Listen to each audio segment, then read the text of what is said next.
लाडो चिड़िया पेट से थी और जल्द ही अंडे देने वाली थी। वो अनाज की तलाश में जंगल में घूम रही थी। थोड़ी दूर आने पर उसे एक अनाज का खेत दिखाई दिया। अरे वाह, कितनी अच्छी खेती है। मैं अब हर रोज यहीं से अनाज लेकर घर जाऊंगी। कल आते समय मैं कालू भैया को भी साथ लेकर आऊंगी। तभी उसके पेट में दर्द होने लगा। अरे बाप रे, ये क्या हो रहा है? मेरे पेट में अचानक से दर्द कैसे शुरू हो गया? डॉक्टर चाची ने तो 8 दिन बाद का समय दिया था। मुझे जल्दी से घर जाना होगा। लाडो अपने घर की तरफ निकल पड़ती है। थोड़ी दूर आने पर लाडो का पेट और ज्यादा दर्द करने लगता है। अरे, शायद मैं घर तक नहीं जा पाऊंगी। मुझे यही कहीं पर अच्छी जगह की खोज करनी पड़ेगी। लाडो दर्द में थी, इसीलिए वो आसपास अच्छी जगहों की खोज करने लगी। थोड़ी दूर खोज करने पर लाडो को एक पेड़ पर खाली घोंसला दिखाई दिया। हाँ, ये घोंसला ठीक रहेगा। शायद इस घोंसले में कोई नहीं रहता। अंडों से बच्चे बाहर आने तक मुझे इसी घोंसले का सहारा लेना होगा। थोड़ी देर बाद लाडो उस घोंसले में 2 प्यारे प्यारे अंडे दे देती है। अरे ओ चिड़िया, क्या नाम है तुम्हारा? और तुम्हारी हिम्मत कैसे हुई मेरे घोंसले में घुसने की? जी, मेरा नाम लाडो है। मैं पास वाले जंगल से अनाज की खोज में इस जंगल में आई थी, लेकिन घर वापस जाते समय मेरे पेट में अचानक से दर्द होने लगा। मैं घर तक जाने का इंतजार नहीं कर सकती थी। तभी मुझे ये घोंसला दिखाई दिया और मजबूरी में मैंने यहाँ पर अंडे दे दिए। हाय रे, एक तो तूने मेरा घोंसला छीना और ऊपर से इसमें अंडे भी दे दिए। मुझे माफ कर दीजिए, मुझे नहीं पता था कि ये घोंसला आपका है। क्या बच्चे बाहर आने तक आप मुझे यहाँ पर रहने दोगी? हैं, बड़ी आई यहाँ पर रहने वाली। अगर मैंने तुझे ये घर दे दिया तो मैं कहाँ रहूंगी? एक तो ये ऊपर से बारिश का मौसम चल रहा है। सुन रही चिड़िया, तू अभी के अभी तेरे अंडे उठा ले और निकल जाए यहाँ से, नहीं तो मैं इन्हें जमीन पर फेंक दूंगी। एक तो इस जंगल में शिकारी पंछी घूमते रहते हैं। मैं और किसी मुसीबत में नहीं पड़ना चाहती। नहीं नहीं, आप ऐसा मत कीजिए। मैं मेरे अंडे लेकर चली जाती हूँ, लेकिन मुझ पर एक एहसान कीजिए। मैं एक साथ 2-2 अंडे नहीं लेकर जा सकती। मैं अभी एक अंडा लेकर मेरे घर चली जाती हूँ और वापस आकर दूसरा अंडा लेकर जाऊंगी।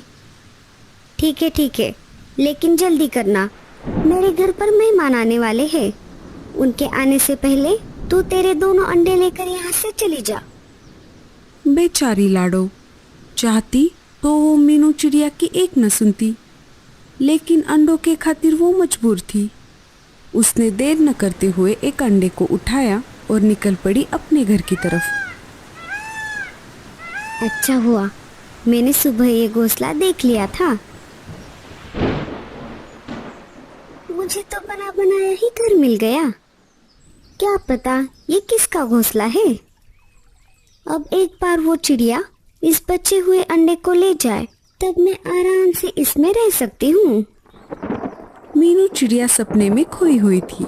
तभी वहां पर एक शिकारी चील आ जाता है। अरे ओ चिड़िया, तू मेरे घोंसले में क्या कर रही है?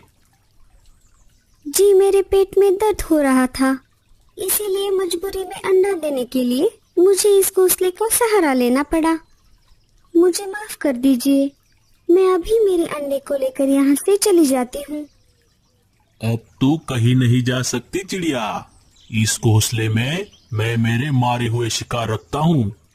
रोज तुम्हारे जैसे बहुत सारे पंछी इस घोंसले में ठहरने के लिए आ जाते हैं। एक बार कोई पंछी यहाँ पर आ गया तो वो वापस यहाँ से बाहर नहीं जा सकता। वो सीधा मेरे पेट में जाता है। अब तो मुझे ज्यादा भूख नहीं है, इसलिए अब मैं पहले तेरे अंडे को खा जाऊंगा और फिर रात में तुझे।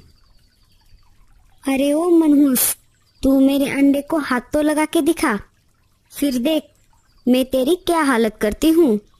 तेरी इतनी हिम्मत? लगता है तुझे तेरे जान से ज्यादा ये अंडा प्यारा है। रुक, मैं तुझे अभी बताता हूं। शिकारी चील मीनू चिड़िया पर हमला बोल देता है।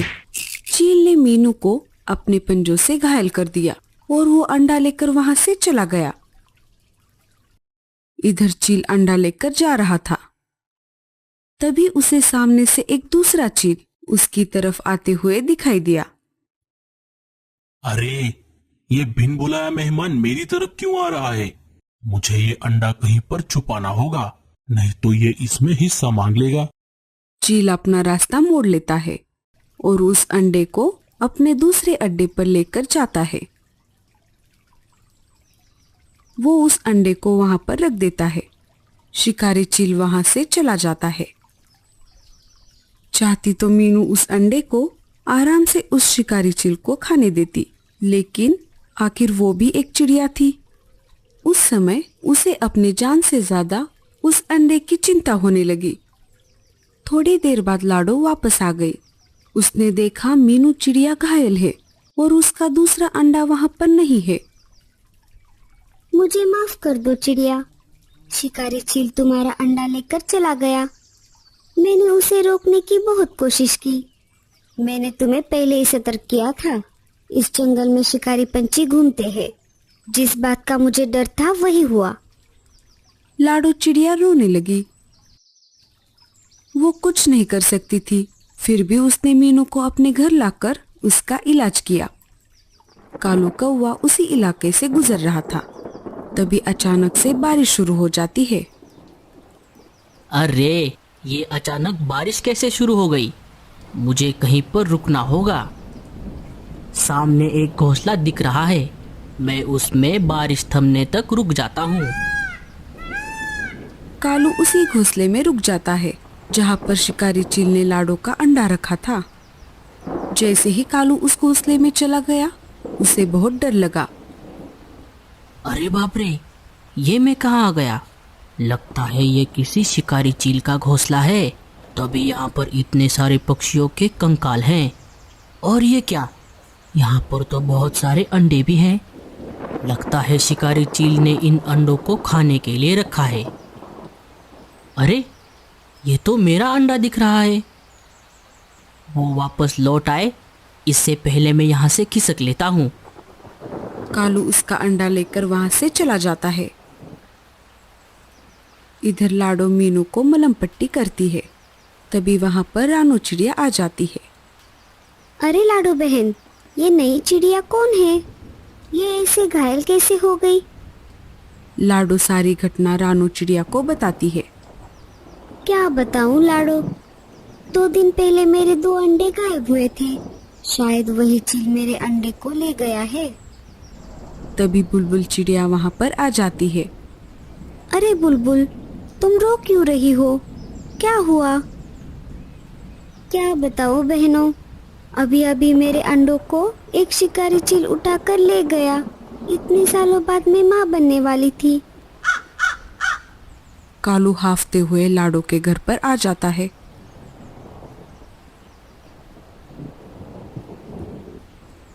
अरे कालू भैया, क्या हुआ? आप इतने हाफ क्यों रहे हो? क्या बताऊँ लाडो, मैं अनाज लेकर घर की तरफ वापस आ रहा था, तभी अचानक बारिश शुरू हो गई। इस वजह से मैं एक घोंसले में ठहरा हुआ था, लेकिन मैंने देखा कि वहाँ पर बहुत सारे मरे हुए पक्षियों के कंकाल थे और बहुत सारे पंछियों के अंडे भी थे। शायद वो एक शिकारी चील का अड्डा है। उन अंडों में मेरा भी अंडा था। मैं उसे लेकर भागते हुए तुम्हारे पास आ गया। लाडो सारा खेल समझ गई। कालू भैया, अच्छा हुआ आपको उस अड्डे का पता चल गया। तुम ऐसा क्यों कह रही हो लाडो?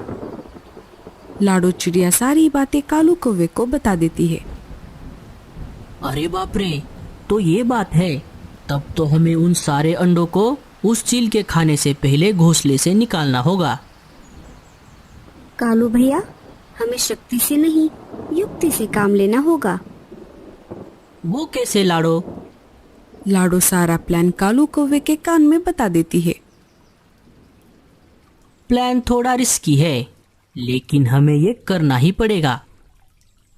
कालू फिर से निकल पड़ता है और उसी चील के घोंसले के पास आ जाता है। चील उसी घोंसले में आराम से अंडे गिन रहा था। तभी कालू जानबूझकर डकार देने लगता है। आज तो मजा ही आ गया। कालू की डकार सुनकर चील को गुस्सा आ जाता है। अरे कालू कौवे, तुझे क्या मस्ती आ गई है? ऐसा क्या खा लिया तूने जो इतने मजे से डकार मार रहा है तू? आप खाते रहो ये पक्षी के छोटे छोटे अंडे। मैं तो अभी अभी मस्त शुतुरमुर्ग का अंडा खाकर आया हूँ। क्या क्या कहा? शुतुरमुर्ग के अंडे कहाँ पर मिले तुझे? यही पास में ही है। उन अंडों की माँ मर गई है, अब वो अंडे ऐसे ही पड़े हैं। मेरा तो एक अंडे में ही पेट भर गया। क्या तू मुझे उन अंडों तक लेकर जा सकता है? ले तो मैं जाऊंगा, लेकिन बदले में मुझे क्या मिलेगा? उन अंडों के बदले तू ये सारे अंडे ले जा। अच्छा ठीक है, आओ मेरे पीछे पीछे। कालू चील को लेकर निकल पड़ता है। चील के जाते ही लाडो, रानो और बुलबुल चिड़िया चील के अड्डे से सारे अंडे उठाकर लाडो के घर पर इकट्ठा हो जाती है। वो देखिए, वहां पर है शुतुरमुर्ग के अंडे। अब मैं चलता हूँ, मुझे घर जाना है। ठीक है। शिकारी चील उस अंडे को खाने लगता है। वो उस अंडे को चोंच मारता है। अरे ये अंडा टूटता क्यों नहीं? शुतुरमुर्ग का है ना, तो थोड़ा जोर से चोंच मारनी पड़ेगी। ऐसा सोचकर चील ने उस अंडे को जोर से चोंच मारी। जैसे ही शिकारी चील उस अंडे पर जोर से अपनी चोंच मारता है, उसकी चोंच टूट जाती है। अरे मर गया रे, ये कैसे अंडे हैं? बारिश और तेज हो जाती है और कालू कौवे ने जो नकली अंडे बनाए थे उस पर से सारा रंग निकल गया। अरे ये तो पत्थर के अंडे हैं। उस कलमुहे कालू ने फंसाया मुझे। कालू कौवे, मैं तुझे नहीं छोड़ूंगा। इधर लाडो चिड़िया को अपना खोया हुआ अंडा मिल जाता है। रानो और बुलबुल को भी अपने अपने अंडे मिल जाते हैं। अब जो भी अंडे बचे हुए थे, मीनू उनको पालने की जिम्मेदारी ले लेती है और सारे हंसी खुशी रहने लगते हैं।